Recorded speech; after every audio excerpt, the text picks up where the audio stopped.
আজকে আন্তর্জাতিক মিডিয়া ব্যাপকভাবে চীনের মধ্যে অনুষ্ঠিত এসসিও সামিটকে কভার করছে, যেখানে ভারতের প্রতিরক্ষা মন্ত্রী রাজনাথ সিং চীনের মধ্যে গিয়ে একটি যৌথ বিবৃতিতে সই করতে অস্বীকার করে দিয়েছে।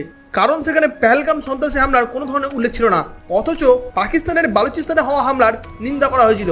প্রতিরক্ষা মন্ত্রী রাজনাথ সিং এই বিবৃতিতে সই না করে সোজাসুজি জানিয়ে দেন, সন্ত্রাসকে নিয়ে দুমুখী নীতি কখনোই মেনে নেওয়া যাবে না।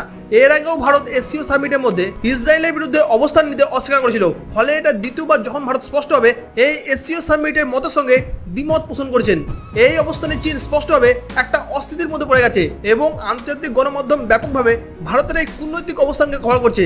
একই সঙ্গে শশী থারুরের একটি ভিডিও ভাইরাল হচ্ছে, যেখানে তিনি ফার্সি ভাষায় একটি রাশিয়ান কর্মকর্তাকে বলেন যে আপনারা কিভাবে পাকিস্তানকে সন্ত্রাসবাদী বিরোধী গোষ্ঠীতে স্থান দেন, যখন সবাই জানে তারা সন্ত্রাসবাদের সঙ্গে জড়িত। ভারতের এই ধরনের কূটনৈতিক অবস্থান প্রশংসনীয়। এসসিও সামিটের মধ্যে ভারতের মেম্বার থাকা উচিত কি নয়, আপনার কি মতামত কমেন্টে অবশ্যই লিখে জানান।